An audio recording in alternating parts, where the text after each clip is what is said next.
Hello hello friends, my name is Sanjay Bhalerao और आप देख रहे हैं मेरा यूट्यूब चैनल केमिकल साइंस।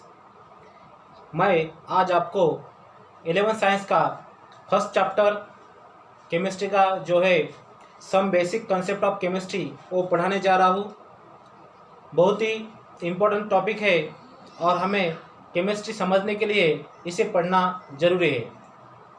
तो टॉपिक का नेम फर्स्ट मैं लिखता हूँ यहाँ,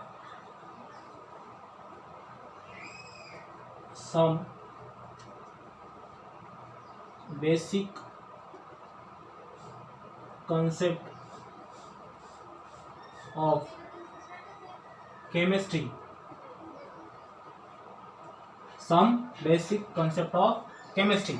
अभी हमने केमिस्ट्री के क्या पढ़ना है, आज हमें बेसिक कंसेप्ट पढ़ना है, बेसिक कंसेप्ट देखना है केमिस्ट्री के बेसिक कंसेप्ट क्या है। तो शुरू करते हैं हम फ्रॉम डेफिनेशन से। जो डेफिनेशन है केमिस्ट्री का वहाँ से हम शुरू करते हैं। केमिस्ट्री का डेफिनेशन है, chemistry is the study of matter. Chemistry is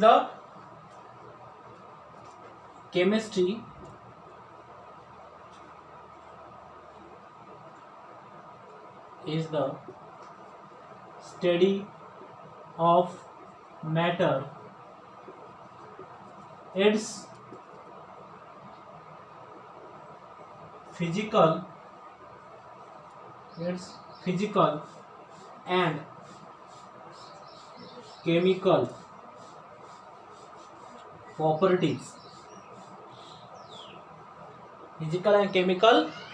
properties, and their physical and chemical changes in different conditions।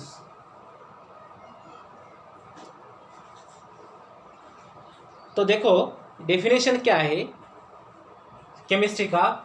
This chemistry is the study of matter.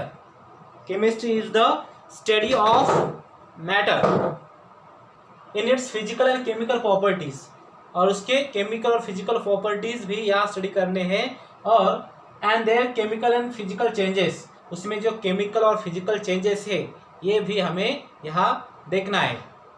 ठीक है, आपके समझ में आया होगा कि केमिस्ट्री में बेसिकली क्या करते हैं, मैटर का स्टडी करते हैं, और इस मैटर के साथ उसके केमिकल और physical properties in different conditions, undergoing the different conditions. वो डिफरेंट कंडीशन में उसका फिजिकल केमिकल प्रॉपर्टीज़ क्या है और फिजिकल केमिकल चेंजेस कौन से होते हैं, ये केमिस्ट्री में देखा जाता है। तो ये हो गया केमिस्ट्री का डेफिनेशन। अब हमें देखना है कि केमिस्ट्री का इम्पोर्टेंस क्या है। Chemistry is a natural science. Chemistry को हम नेचुरल साइंस भी कहते हैं, और chemistry is a central science which is knowledge required to study to the applied sciences, applied science, dentist, engineering, agriculture, dentistry, ये अप्लाइड साइंस में इसका study, medicine उसका स्टडी रिक्वायर है। फिजिक्स का अगर स्टडी करना हो तो आपको केमिस्ट्री का स्टडी इम्पोर्टेंस है। केमिस्ट्री का स्टडी किया तभी आप फिजिकल का, बायोलॉजिकल साइंसेस का, मैथमेटिकल साइंसेस का भी स्टडी करना है तो आपको केमिस्ट्री का स्टडी होना ज़रूरी है। अगेन केमिस्ट्री जो है उसका जो स्कोप है, पूरी इंडिया की जो बढ़ती आबादी है वो आबादी को ध्यान में रखते हुए इनके लिए जो फूड है वो बेसिक नीड, जो दिन बे दिन ज़्यादा फूड रिक्वायर हो रहा है, इसीलिए ज़्यादा से ज़्यादा crop in agriculture industry develop करें और हमारे ज़मीन में, हमारे खेती में ज़्यादा उसका प्रोडक्शन हो। इसलिए हम केमिस्ट्री क्या कहते हैं, इसकी इंडस्ट्री से फर्टिलाइज़र बनाती है इन, और उससे क्या होता है, ज़्यादा से ज़्यादा हमारा फूड क्वांटिटी, फूड की जो नीड है वो फुलफिल होती है।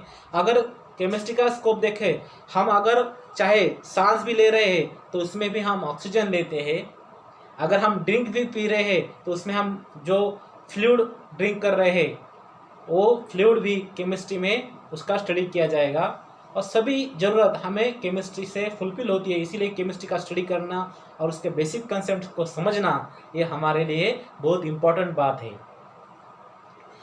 अभी केमिस्ट्री का नेचर देखेंगे हम, द नेचर ऑफ केमिस्ट्री। तो केमिस्ट्री का जो नेचर है,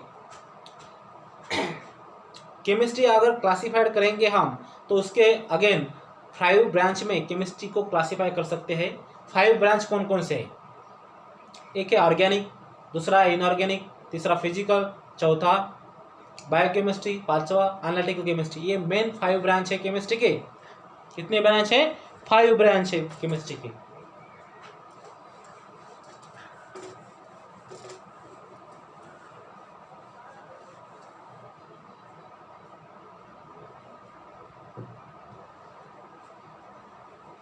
देखो ब्रांच ऑफ केमिस्ट्री, ये है केमिस्ट्री और उसके ब्रांच। पहला ब्रांच है ऑर्गेनिक केमिस्ट्री, दूसरा ब्रांच है inorganic chemistry, third one physical chemistry, fourth one biochemistry, fifth analytical chemistry. देखो कितने ब्रांच है? 5 ब्रांच है। पहला है ऑर्गेनिक केमिस्ट्री, दूसरा inorganic, physical, bio, analytical. Organic chemistry क्या होता है? तो ऑर्गेनिक केमिस्ट्री में जो सब्सटेंसेस है, ऑल ऑर्गेनिक सब्सटेंसेस का स्टडी किया जाता है। ऑर्गेनिक सब्सटेंस किसे कहते हैं? जो कंपाउंड कार्बन के बनते हैं उसे हम ऑर्गेनिक सब्सटेंस कहते हैं। All the organic compound study in that particular branch and that branch is called as organic chemistry. And त्याच ब्रांचला, उसी ब्रांच को हम क्या कहते हैं? ऑर्गेनिक केमिस्ट्री कहते हैं। अगेन इनऑर्गेनिक केमिस्ट्री, जो ऑर्गेनिक कंपाउंड छोड़ के जो बाकी के सब्सटेंसेस है, बाकी के सब्सटेंस है, उसी का स्टडी इनऑर्गेनिक केमिस्ट्री में किया जाता है। ऑल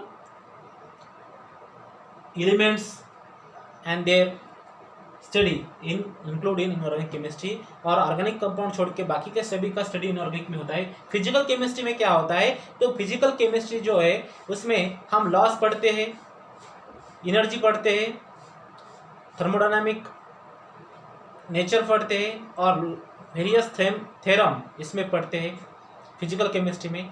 फिजिकल केमिस्ट्री एक फ्रेमवर्क तैयार करता है और जो फ्रेमवर्क हमें बाकी के ब्रांच पढ़ने के लिए फायदेमंद होता है। अगेन बायोकेमिस्ट्री जो है, जो लिविंग ऑर्गेनिज्म है, लिविंग ऑर्गेनिज्म में जो केमिकल रिएक्शन होते हैं उसका स्टडी करना हो तो बायोकेमिस्ट्री में उसका स्टडी किया जाता है। तो बायोकेमिस्ट्री में हमें पर्टिकुलर फोटोसिंथेसिस रिएक्शन जो प्लांट में होती है और उससे वो प्लांट को फूड मिलता है, तो वो जो रिएक्शन है वो रिएक्शन हम बायोकेमिस्ट्री में स्टडी करते हैं। वो जो ये हो गया ब्रांच बायोकेमिस्ट्री। एनालिटिकल केमिस्ट्री में हम एनालिसिस करते हैं, कंपाउंड का एनालिसिस एनालिटिकल केमिस्ट्री में होता है और वो एनालिसिस क्वालिटेटिव और क्वांटिटेटिव बेस पे होता है। Various new technique use in analytical chemistry and that doing their analyse. You may know forensic science में main and important role is that analytical जो केमिस्ट होता है उसका main and important role forensic science में होता है। Again हम देखेंगे कि मैटर क्या होता है। मैटर तो आपको पता हो, आपने अर्लियर में पढ़ा है, matter having mass and matter occupy space. Matter को मास होता है और वो स्पेस ऑक्युपाई करता है, उसे हम मैटर कहते हैं। क्या कहते हैं? मैटर कहते हैं। Matter again divided in two parts.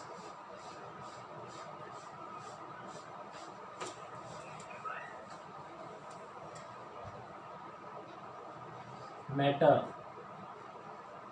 again divided in two parts. One is pure substances,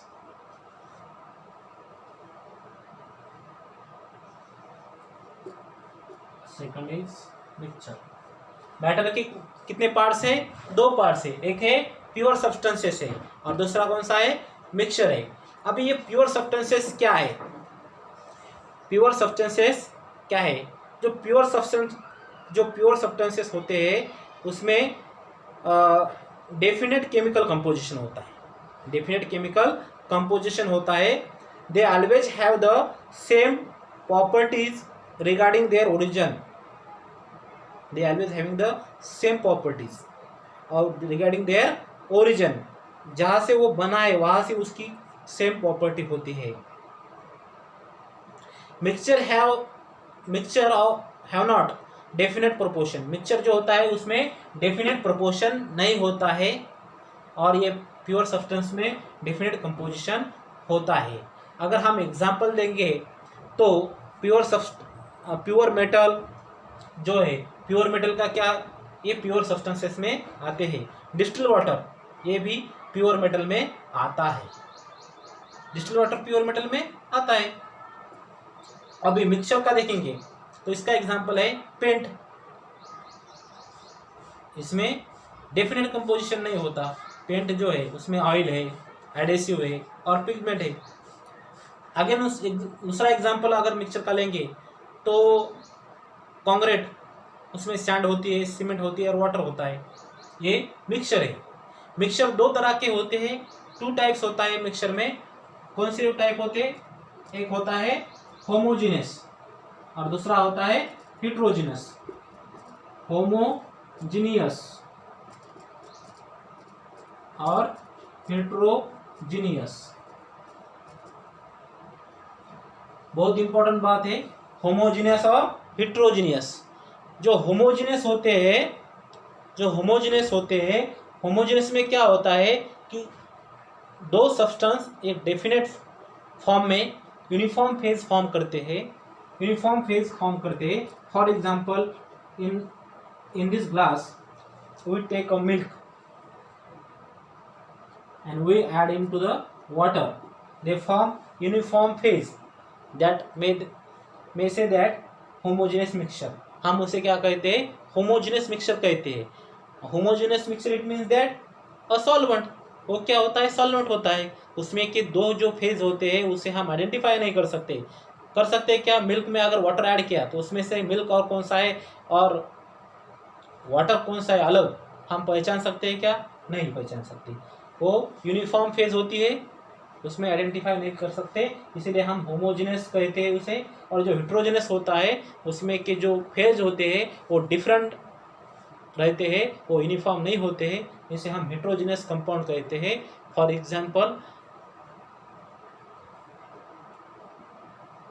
example sand mix into the water.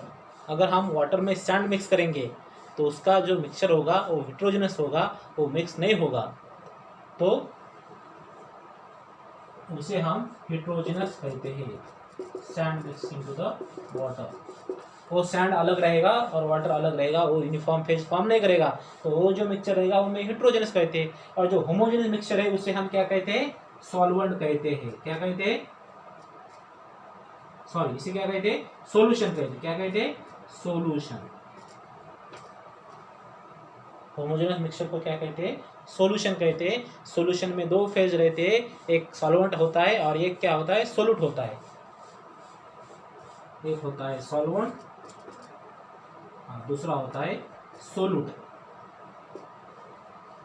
अभी प्योर सब्सटेंस में again divided, pure substance again divide. Pure substance को divide किया तो उसमें एक आता है element और दूसरा आता है compound.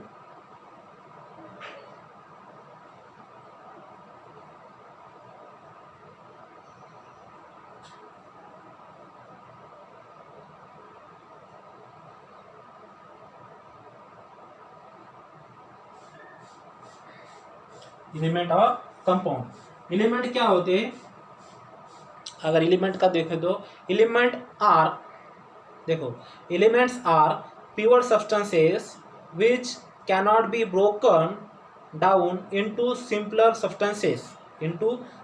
Substances by ordinary chemical reactions. Element जो होते हैं वो प्योर सब्सटेंसेस होते हैं और वो विच कैनॉट बी ब्रोकन, उसे हम ब्रोक नहीं कर सकते, broken down into the simpler substances, simple substances में उसे हम ब्रोक नहीं कर सकते। कैसे नहीं ब्रोक करते, bye ordinary chemical reaction, ordinary chemical reaction से हम उसे ब्रोक नहीं कर सकते, उसे तोड़ नहीं सकते। अभी कंपाउंड देखना है, कंपाउंड क्या है। Compound a substance having definite proportions, compound ऐसा सब्सटेंस है उसमें क्या है, डेफिनेट प्रोपोर्शंस है, which can be broken down into simpler substances और टू और मोर substances bye simple chemical reaction. Simple chemical reaction से भी हम उसे कंपाउंड को ब्रेक कर सकते हैं, क्योंकि कंपाउंड एक डेफिनेट प्रोपोर्शन का सब्सटेंस है। KCl, NaCl, it is a compound. NaCl को हम इजीली ब्रेक कर सकते हैं एज अ सोडियम और एज अ Cl और सोडियम और Cl क्लोराइड अलग अलग कर सकते हैं। ये हो गया कंपाउंड। एलिमेंट और कंपाउंड समझ गया। अभी एलिमेंट में अगेन 3 टाइप्स होते हैं, एक होता है मेटल्स, दूसरा होता है नॉन मेटल और तीसरा होता है मेटलॉइड्स।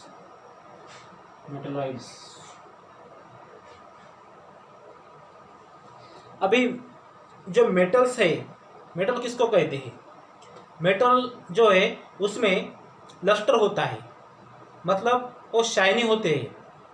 मेटल कैसे होते हैं, शाइनी होते हैं। दूसरी प्रॉपर्टी मेटल की है कि मेटल जो है वो मेलेबल होते हैं, उससे हम हैमरिंग करके उससे हम सीड बना सकते हैं। वो कैसे होते हैं, डक्टाइल इन नेचर, उससे हम wire, we can drawn a wire from the metal से हम वायर बना सकते हैं। उसे डक्टिलिटी और मेलेबल, वो 2 कैरेक्टर मेटल में होते हैं।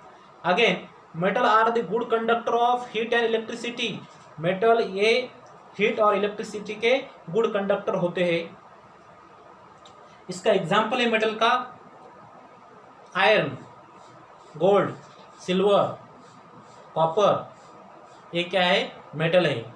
मरकुरी भी मेटल है, मगर Mercury is a liquid at the room temperature. Mercury क्या है, लिक्विड है रूम टेम्परेचर पर, और मरकुरी का यूज थर्मोमीटर में किया जाता है। ठीक है, आगे देखेंगे हम क्या देखेंगे, नॉन मेटल देखेंगे। नॉन मेटल क्या होता है, नॉन मेटल में लस्टर नहीं होता, नॉन मेटल में चमक नहीं होती, वो शाइनी नहीं होता। लेकिन इसमें भी एक्सेप्शन है, डायमंड एंड ग्राफाइट, वो नॉन मेटल होते हुए ही डायमंड कैसा चमकता है, शाइनी होता है, ग्राफाइट भी शाइनी होता है। और ये इससे हम वायर नहीं निकाल सकते, क्योंकि ये मेलेबिलिटी उसमें होती नहीं है नॉन मेटल में। We cannot hammering to make a sheet, उसे हमरिंग करके उसका हम सीड नहीं बना सकते, क्योंकि वो डक्टाइल नहीं होते, वो कैसे होते हैं, ब्रिटल होते हैं, ब्रिटल। और non metal are poor conductor of heat and electricity.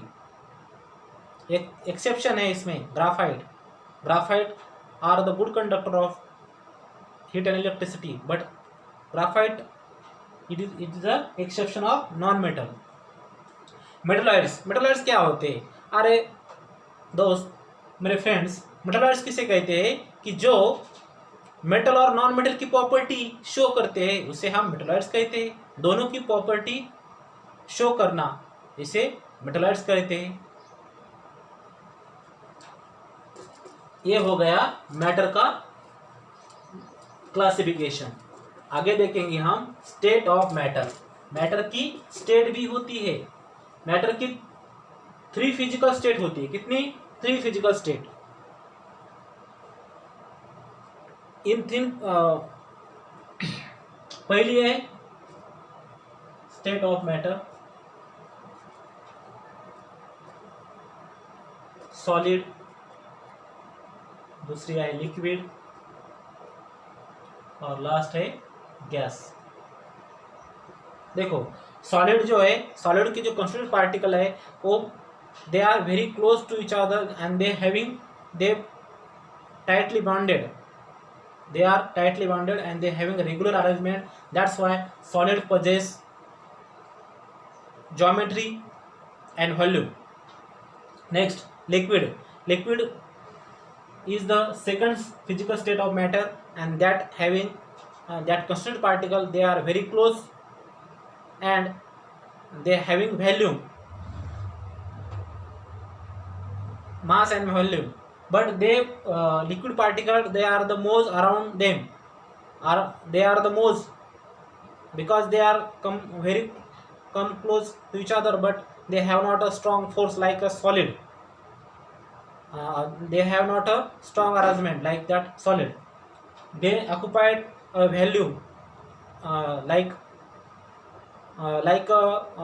when we put into the glass, they occupy volume of glass.